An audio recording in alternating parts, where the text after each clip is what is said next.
आराध्या और आरती दो बहनें हैं। उनके माँ बाप अब जिंदा नहीं हैं। आराध्या बहुत पहले से मेहनत करके आरती को बड़ा कर रही है, लेकिन आरती आराध्या के बिल्कुल उलट है। वो ईर्ष्यालु और लालची है।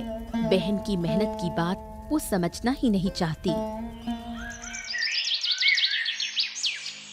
मैंने कितनी बार कहा है दीदी, तू मुझे इन सब बातों में ज्ञान मत दिया कर। मुझे तेरी बातें सुनना बिल्कुल मंजूर नहीं।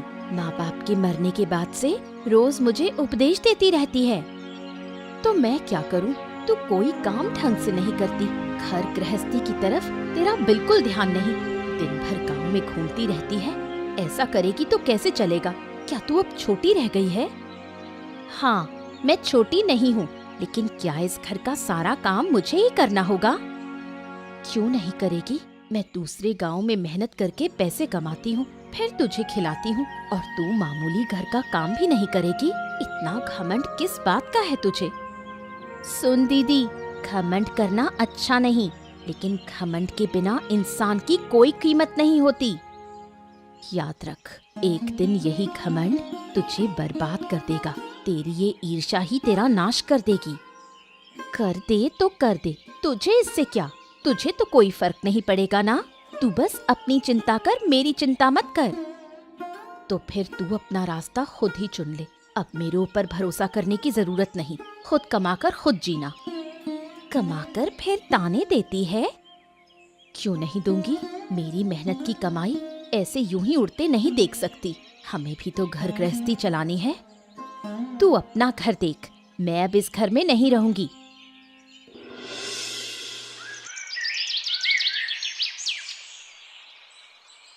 कहाँ थी तू पूरे दिन?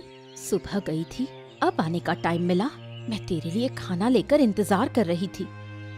कैसा खाना? मैं कोई खाना नहीं खाऊंगी। तू यहाँ से हट जा। तू अब भी मुझसे नाराज है? अच्छा, मेरी गलती है, मुझे माफ कर दे। अब तो खाना खा ले। तेरा गुस्सा मुझ पर है, खाने पर क्यों उतार रही है?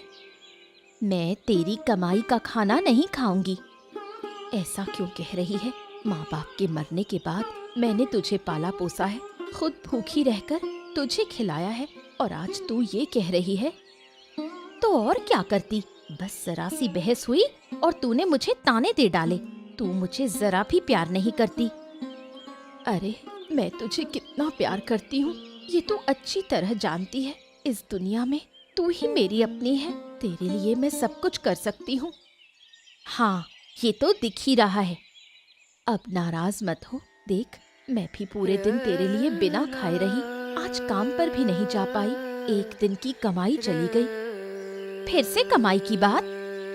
अच्छा बाबा, अब नहीं कहूँगी। बस यूं ही बोल दिया था, ताना नहीं दिया। आज तेरे कारण काम पर नहीं जा पाई। अब तू खा ले। मैंने भी कुछ नहीं खाया। ठीक है, आज के लिए माफ करती हूँ, लेकिन अगर फिर से ताना दिया तो मैं घर छोड़कर चली जाऊंगी। अच्छा, अब खा ले।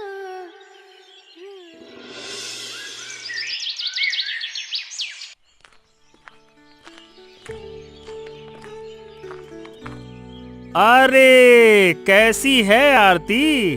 बहुत कम देखी जाती है आजकल। अरे भाई, कहाँ कहाँ घूमती रहती हो? क्यों नहीं दिखूंगी? मैं तो गांव में ही रहती हूँ। तुम लोग ही पता नहीं कहाँ रहते हो। हाँ, ये तो सही है। हम लोग तो बहुत जगह काम से घूमते रहते हैं, इसी वजह से शायद मुलाकात नहीं होती।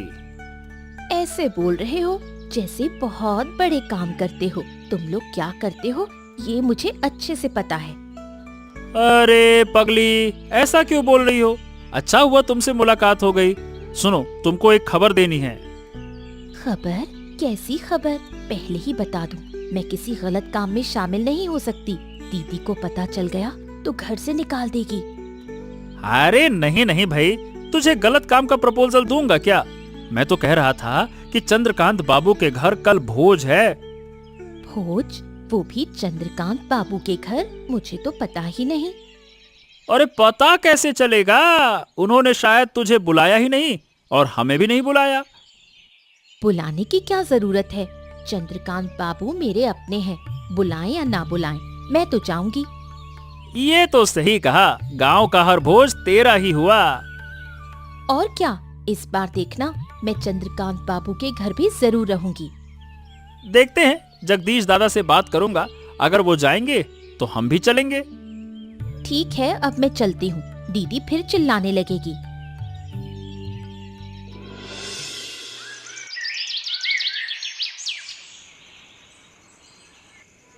दीदी सुन ना, तुझसे एक बात करनी है। अब क्या हुआ, कितनी रात हो गई है, अब तक सोई नहीं। सुबह मुझे काम पर जाना है। अरे दीदी, कल तुझे काम पर नहीं जाना, कल चंद्रकांत बाबू के घर भोज है, चल ना, हम दोनों चलते हैं, हमें बुलाया है। बकवास मत कर, हमें किसी ने नहीं बुलाया। तूने भोज की खबर सुनी और अब जाने की जिद पकड़ ली। नहीं दीदी, आनंद दादा ने अभी कहा था कि चंद्रकांत बाबू ने ही बुलाया है। मैं तेरी बातों पर यकीन नहीं करती। तू जाएगी तो तुझे निकाल बाहर करेंगे। दीदी, कुत्ते को तो लात मार कर निकाला जाता है, पकड़ कर नहीं। तुझे तो बड़ा ज्ञान है, तो तू समझ ही गई होगी, तुझे कैसे निकालेंगे। दीदी, तुम मुझे अपमानित कर रही हो। अरे नहीं, बस मजाक कर रही थी। तो फिर कहो कि तुम भी चलोगी। नहीं, मुझे कोई काम नहीं वहाँ, मुझे इतना भोज का लालच नहीं है। तुझे अगर सच में बुलाया है तो जा। ठीक है, तो मैं अकेली जाऊंगी। बस याद रखना, अगर बुलाया है तभी जाना, वरना मत जाना।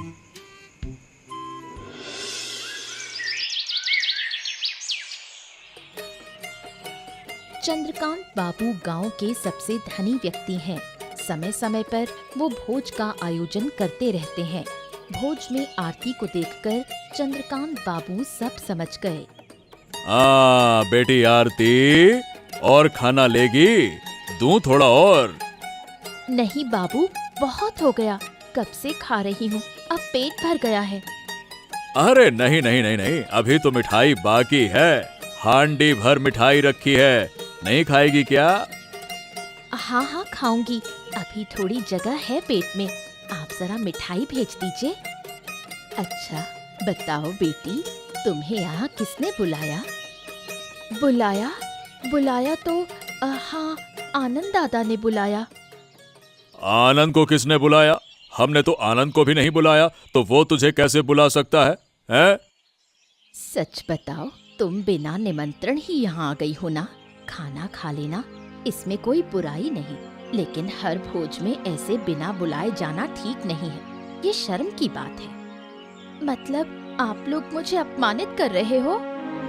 अरे नहीं नहीं भाई, अगर अपमानित करते तो तुम्हें खाने से पहले ही निकाल देते।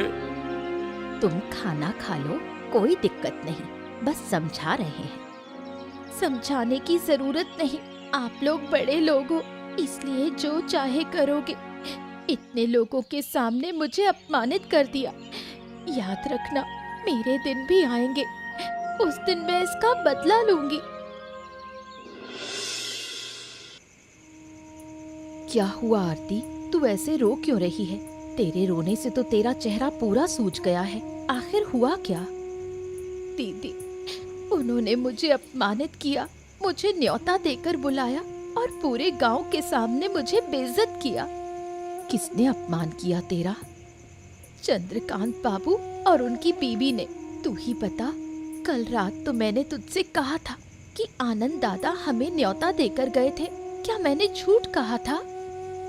ये सच है या झूठ मैं नहीं जानती, लेकिन अचानक वो तेरा अपमान क्यों करेंगे? वो तो वैसे इंसान नहीं है। तो क्या मैं झूठा झूठा रो रही हूँ? मुझे आनंद दादा खुद न्योता देकर गए थे, उसी भरोसे मैं भोज में गई, लेकिन वहाँ जाकर उन्होंने मुझे अपमानित कर दिया।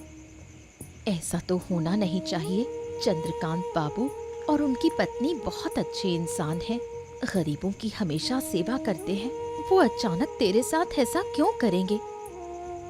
मैं सच कह रही हूँ दीदी, मुझे बहुत बुरा लगा, इतने लोगों के सामने मुझे अपमानित किया। जरूर उन्होंने ये सब सोची समझी योजना से किया। अच्छा ठीक है, अब तू चुप हो जा, अब और रोने की जरूरत नहीं, शायद तूने पूरा दिन रोते रोते निकाल दिया। मुझे बहुत बुरा लगा दीदी, मैं तुझसे कहकर रख रही हूँ, जिस दिन मैं अमीर बनूंगी उस दिन मैं उन्हें देख लूंगी। अच्छा, जब हम अमीर बनेंगे सबसे पहले भोज का आयोजन करेंगे और फिर उन्हें न्योता देकर दिखाएंगे। बिल्कुल सही, ये बात तेरे दिमाग में रहनी चाहिए। तू अच्छे से काम कर ताकि हम जल्दी अमीर बन सके। आराध्या रोज दूसरे गांव काम करने जाती है। घर लौटते समय रास्ते में एक बूढ़े आदमी की झोपड़ी दिखती है। झोपड़ी से कराहने की आवाज आती है। आराध्या को शक होता है। कौन अंदर कराह रहा है? लगता है कोई बहुत तकलीफ में है। एक बार जाकर देखती हूँ। हाँ, देखना चाहिए। अरे, आप तो बहुत बीमार लग रहे हैं। आपके घर वाले कहाँ हैं? आप अकेले रहते हैं क्या? अरे कौन आया है मेरे घर? मैं यहाँ अकेला ही रहता हूँ, मेरा कोई नहीं है। हाय राम, आपको तो बहुत कष्ट हो रहा है। आप बताइए क्या तकलीफ है, मैं सेवा करूंगी। अरे बेटी, तू कौन है? तू मेरी सेवा क्यों कर रही है? मान लीजिए मैं आपकी बेटी हूँ। अब आप कुछ मत बोलिए, बस लेटे रहिए, मैं सब देखती हूँ।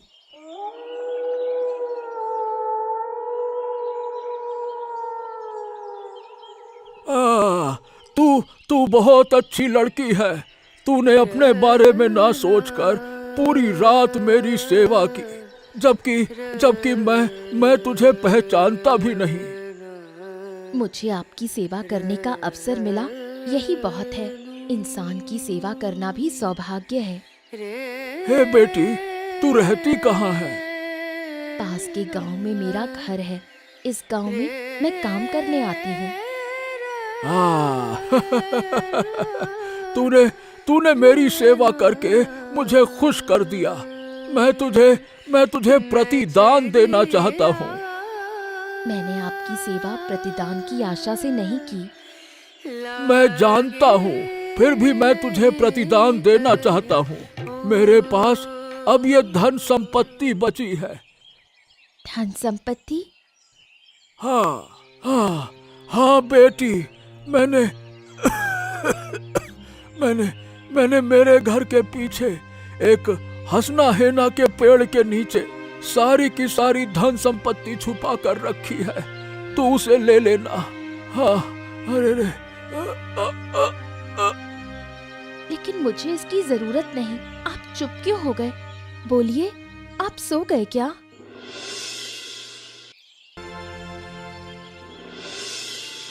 आराध्या आरती के दबाव में बूढ़े की सारी संपत्ति का राज बता देती है।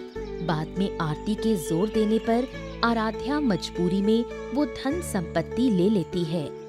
धीरे धीरे वो दोनों बहनें गांव के सबसे अमीर लोगों में गिनी जाने लगीं।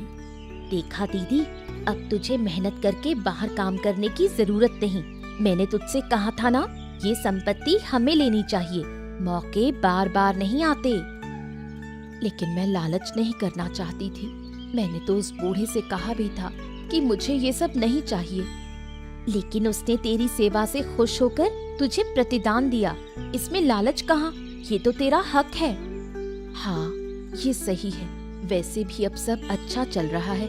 मैंने तय किया है कि कुछ दिनों में हम एक व्यापार शुरू करेंगे ताकि ये स्थिति बनी रहे। लेकिन मेरी एक बात सुन, मैं इस गांव में बड़ा भोज करना चाहती हूँ।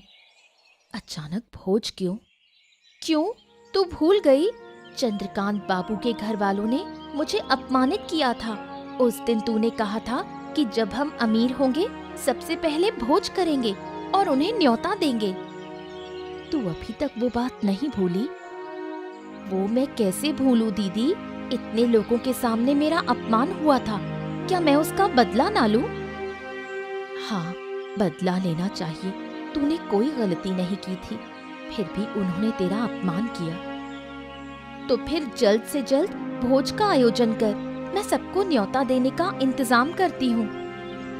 ठीक है, जिसे जिसे बुलाना है बुला ले। गांव के सारे लोग आ जाएं, मुझे कोई आपत्ति नहीं। ठीक है, अब की बार हम सबसे बड़ा भोज करेंगे और सबको दिखा देंगे। जगदीश और आनंद गांव के छोटे मोटे चोर हैं। चोरी के अलावा वो हर तरह के गलत काम करते हैं। अचानक आराध्या और आरती के अमीर बन जाने पर उनकी नजर उन पर पड़ती है, लेकिन आरती की वजह से वो घर के पास तक नहीं जा पाते। अब मुझे समझ में नहीं आता कि अचानक से ये दोनों बहनें इतनी अमीर कैसे हो गई। 2 दिन पहले तक तो आराध्या दूसरे गांव में काम करके गुजारा करती थी। क्यों आनंद? हाँ, यही तो बात है। 2 दिन पहले तक आरती दूसरों के घर अच्छे खाने के लिए घूमा करती थी। अब देखो, ये तो खुद भोज करा रही हैं भाई। हाँ, क्या करें भाई, समझ नहीं आता। आरती की वजह से उनके घर के आसपास भी नहीं जा सकते। जैसे ही हम उनके पास जाएंगे वो समझ जाएंगी। और नहीं तो क्या, अगर हम कुछ जान ही नहीं पाएंगे तो चोरी कैसे करेंगे। मैं चाहता हूं ना कि उनकी सारी की सारी संपत्ति चुरा लें और खुद अमीर बने। अरे पहले ये जानना होगा कि वो अमीर बने कैसे।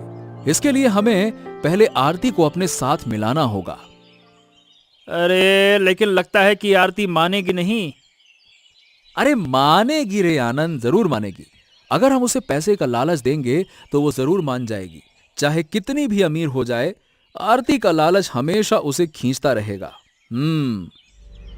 तो ठीक है, तो दादा, क्या हम आरती को अपने गिरोह में शामिल कर लें? हाँ, और नहीं तो क्या। पहले उसे अपने साथ मिलाते हैं, फिर धीरे धीरे उसका भरोसा जीतकर उससे सारे के सारे राज जान लेंगे। ठीक है, तो वैसा ही होगा। आरती को अपने साथ लाना मेरे लिए बहुत आसान है। बस तुम देखते जाओ मैं कैसे उसे फंसाता हूँ। अरे हाँ हाँ हाँ, बड़ी बड़ी बातें हैं। चल भाई, कुछ काम करके भी दिखा। हाँ हाँ, ठीक है दादा, ठीक है। क्या हुआ चंद्रकांत बाबू, आप ही हमारे घर भोज में चले आए? आपको जरा भी शर्म नहीं आई? अरे ये कैसी बातें कर रही हो? बुलाया है इसीलिए आए हैं, इसमें शर्म की क्या बात है? उस दिन तो मैं भी न्योते पर ही आई थी, मगर आपने तो मुझे सबके सामने अपमानित करके घर से निकाल दिया था। देखो, हमने तुम्हें अपमानित नहीं किया था, समझाया था। चुप रहो तुमने ही मेरा अपमान किया था, मुझे सब याद है। और अब देख लिया ना, मेरे घर में तुम्हें आकर खाना पड़ रहा है।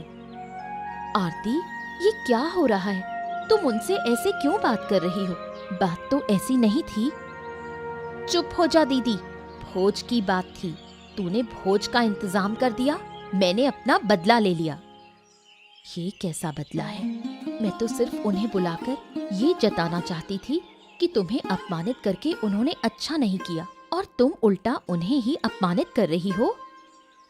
और क्या करती, जिन्होंने मुझे सबके सामने धक्के मारकर निकाल दिया था, आज वही मेरे घर में आकर खा रहे हैं, कुत्ते कहीं के। छी छी छी छी छी छी, अगर मुझे पता होता कि हमें यहाँ ऐसे अपमानित किया जाएगा तो हम यहाँ कभी आते ही नहीं। क्या हमारे पास पैसों की कमी है या खाने की कमी है? हाँ हाँ, जाइए यहाँ से। आपकी तरह बेशर्म लोगों को मैं अपने भोज में नहीं देखना चाहती, और आगे कभी भी हम भोज करेंगे तो आप मत आना। हाँ, अब हम कभी नहीं आएंगे, और देखते हैं तुम्हारी ये अमीरी कितने दिन चलती है। तू इस दौलत के नशे में अंधी हो गई है। अब तुझे लोग इंसान नजर ही नहीं आते।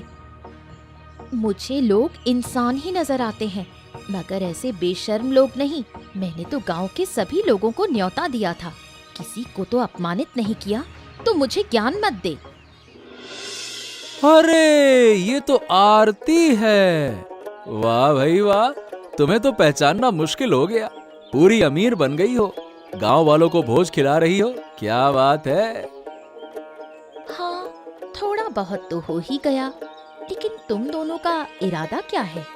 आज कैसे मुलाकात हो गई? अरे मुलाकात नहीं हुई, हम तो तुम्हें ही ढूंढ रहे थे। हाँ हाँ, सब ठीक है। मुझे ढूंढ रहे थे?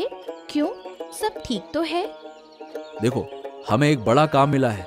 अगर तुम हमारे साथ मिलकर करोगी तो मोटा पैसा मिलेगा, मोटा पैसा। नहीं नहीं, अब मैं बुरा काम नहीं करती। वैसे भी अब तो मैं अमीर हो गई हूँ। अरे मूर्ख कहीं की, ये दौलत हमेशा थोड़ी रहेगी, कुछ कमाना भी पड़ेगा। सुना है तुम्हारी बहन भी बिजनेस शुरू करने वाली है, तो तुम क्या ऐसे ही खाली बैठी रहोगी? हैं? लेकिन ये ठीक रहेगा क्या? अगर दीदी को पता चल गया तो वो मुझे घर से निकाल देगी। और नहीं तो क्या। अरे थोड़ा काम करके ढेर सारा पैसा मिल जाएगा तो इसमें क्या दिक्कत है, जिससे तुम और ज्यादा अमीर बन जाओगी, चंद्रकांत बाबू को 2 बार खरीद सकोगी। बोलो। अरे कुछ भी नहीं होगा। अगर दीदी के हाथ में मोटी रकम पकड़ा दो तो वो भी चुप हो जाएंगी। वैसे भी उसे पता ही नहीं चलेगा कि तुम कर क्या रही हो। ठीक है, अगर तुम लोग राज रख सको तो मैं तैयार हूँ। हम वादा करते हैं आरती, सब राज रहेगा, कभी उजागर नहीं होगा। हाँ सुनो, अगला निशाना यही घर है। किसी भी हालत में आज रात चोरी करनी ही है। आहा, चिंता मत करो दादा, सब इंतजाम हो चुका है। बस घर वाले सो जाएं, फिर हम अंदर घुसेंगे। ऐसे चोरी करेंगे? मुझे बहुत डर लग रहा है, अगर पकड़े गए तो। अरे डर मत आरती, हमें तो सालों साल हो गए हैं, कभी पकड़े नहीं गए, आज भी नहीं पकड़े जाएंगे, है ना? डर मत, आजा आजा। तुम दोनों तो आदत डाल चुके हो, मगर मुझे तो नहीं है, इसलिए थोड़ा डर लग रहा है। अरे डर मत भाई, बस साथ चल। नया काम करने में ना बड़ा मजा आता है, आजा। हाँ, इसी मजे के लिए तो तुम्हारे साथ आई हूँ। चुप चुप चुप चुप चुप। श्श्श। लगता है सब सो गए हैं। काफी देर पहले लाइट भी बंद हो गई थी। तो बस चलो आ जाओ, अंदर घुसते हैं। कोई भी भागने की कोशिश मत करना, वरना अंजाम बहुत बुरा होगा। ओह, हम पकड़े गए। मैंने पहले ही कहा था, चोरी ठीक नहीं। अरे फालतू की बकबक मत करो, जो जहां से निकल सकता है जल्दी से निकलो, यहां से भागो। पुलिस ने तुम्हें चारों तरफ से घेर लिया है, अब कोई नहीं बच सकता है। बहुत दिन से गलत काम कर रहे थे ना, चलो अब जेल चलो। अरे पकड़ो इनको, चलो। अरे साहब, आप अचानक यहाँ? कुछ हुआ है क्या? हाँ, क्या हुआ? आपको पता है आपकी बहन कहाँ है? क्यों? मेरी बहन ने क्या किया? कहाँ गई है? ये तो मुझे नहीं पता। सुबह उठी तो घर पर नहीं थी। घर पर नहीं, जेल में है। जेल में? ये क्या कह रहे हैं? मेरी बहन ने क्या किया? उसने क्या नहीं किया ये पूछो। कल रात जगदीश और आनंद के साथ चोरी करते पकड़ी गईं और कई दिन से तीनों गांव में गलत काम कर रहे थे। नहीं नहीं, ये झूठ है। मेरी बहन ऐसा नहीं कर सकती। हमारे पास सबूत है, उसी आधार पर उसे गिरफ्तार किया गया है। अब सजा कितनी मिलेगी ये अदालत तय करेगी। साहब प्लीज, मेरी बहन को छोड़ दीजिए, वो ऐसी नहीं है। आपकी बहन कितनी खतरनाक है शायद आप जानती नहीं है, गांव वाले सब जानते हैं। और हाँ, हमें ये घर भी जब्त करना पड़ेगा। लेकिन क्यों? क्योंकि सूचना मिली है कि ये संपत्ति भी गलत तरीके से हासिल की गई है, समझी? हे भगवान, मेरी बहन ने ये क्या कर दिया? सब कुछ बर्बाद हो गया। आपको शाम तक का समय दिया जा रहा है, तब तक घर खाली कर दीजिएगा। आराध्या की बुरी घड़ी में चंद्रकांत बाबू मदद का हाथ बढ़ाते हैं। वो और राधा मिलकर आराध्या को अपने घर आश्रय देते हैं और आरती की असली बात बताते हैं। आराध्या का भ्रम टूट जाता है और वो माफी मांगती है। मैं आपकी बहुत आभारी हूँ। आप लोग न होते तो मैं कहाँ जाती। मैंने आपसे बहुत बुरा व्यवहार किया, मुझे माफ कर दीजिए। अरे अरे, तुम क्यों माफी मांग रही हो? तुम्हारे जैसी लड़की इस गांव में मिलना मुश्किल है, और तुम हमसे माफी? क्या मेरी बहन कभी छूट पाएगी? देखो बेटा, ये तो नहीं पता कि कितनी सजा होगी, लेकिन जब भी छूटेगी हम उसको भी यहाँ पे ले आएंगे, है ना? हाँ। और हाँ, अब से तुम यही रहोगी, हमारी बेटी की तरह, ठीक है? ऐसी ही और दिलचस्प कहानियाँ देखने के लिए हमारे चैनल को सब्सक्राइब करना ना भूलें। अच्छा दोस्तों, इस कहानी में बूढ़े आदमी का खजाना किस पेड़ के नीचे छिपा था?